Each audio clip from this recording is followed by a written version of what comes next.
focused and fearless. Here's everything you need to know to jumpstart your day. I'm Riza Diaz. Now, aside from being the country's education chief, Vice President Sara Duterte has become the new co-vice chairperson of the National Task Force to End Local Communist Armed Conflict. National Security Advisor Eduardo Año confirmed that the concurrent education chief has accepted the post. Año said Duterte will help the task force supervise regional peace and development across the country. President Bongbong Marcos serves as the task force chairman, while Año is the other vice chairperson. NTF-ELCAC and some of its officials have been under fire for supposedly red tagging several personalities.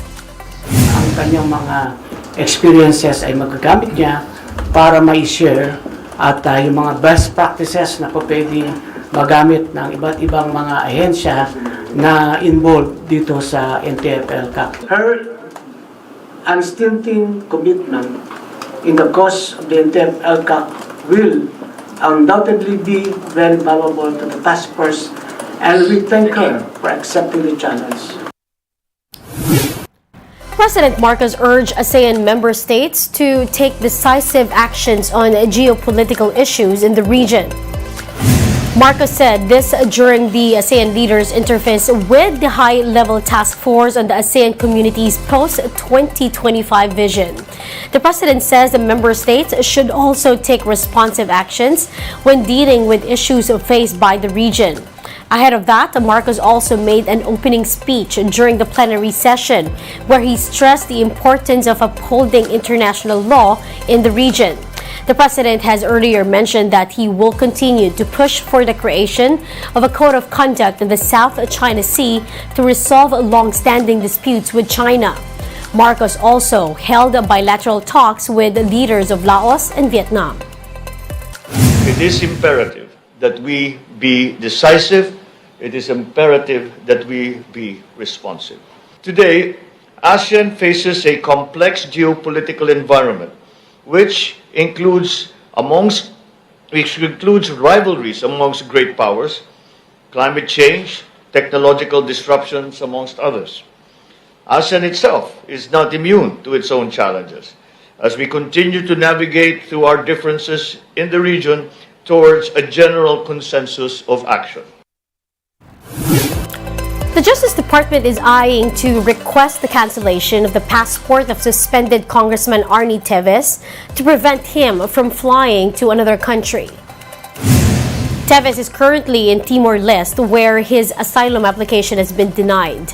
The DOJ says Teves has two passports. One is his regular passport, which the agency is eyeing to cancel.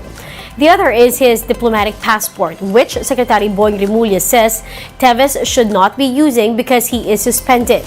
Rimulya said the DOJ also received information that Teves has a third passport that they refer to as the quote golden passport. The Justice Secretary says that even if Teves leaves Timor-Leste, he is already in the radar of the global police network Interpol.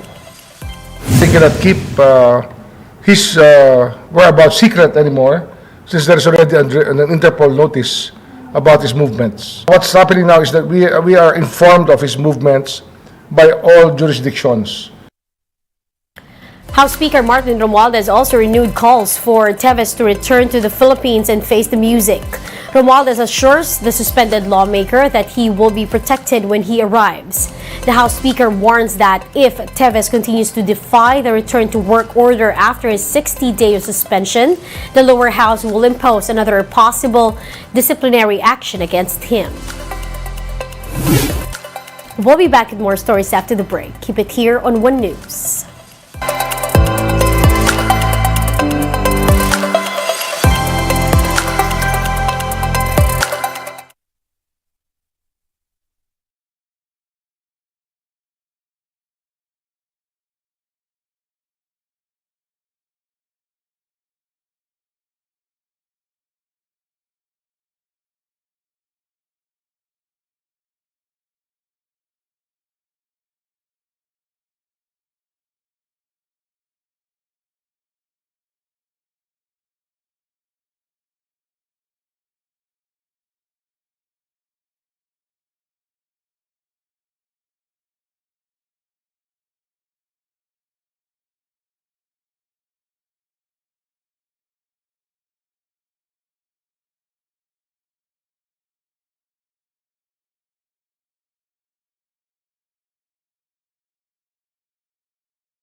You're still watching One News Now. I'm Riza Diaz.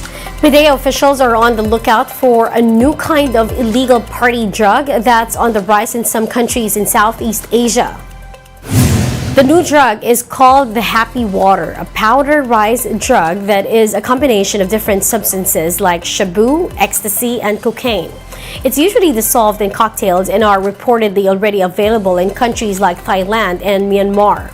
Authorities are now closely monitoring party clubs, bars, and other nightlife venues, particularly those in tourist destinations. Marami po siyang pangalan namin. Happy Water, kay powdered milk, 2C or yung pink cocaine. Actually, it's a party drug. So, more on sa ano to sa makikita po natin sa mga parties.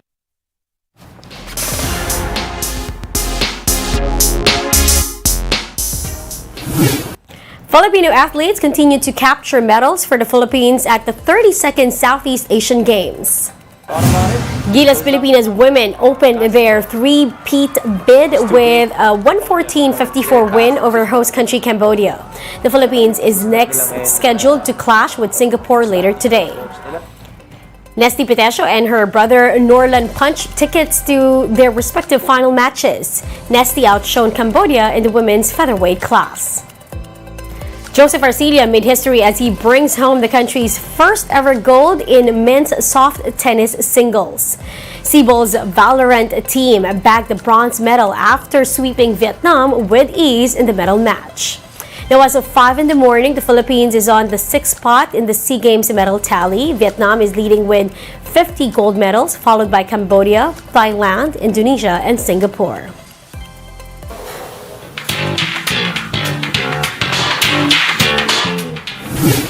Some happy news for the kids. Sesame Street has its own Filipino Muppet.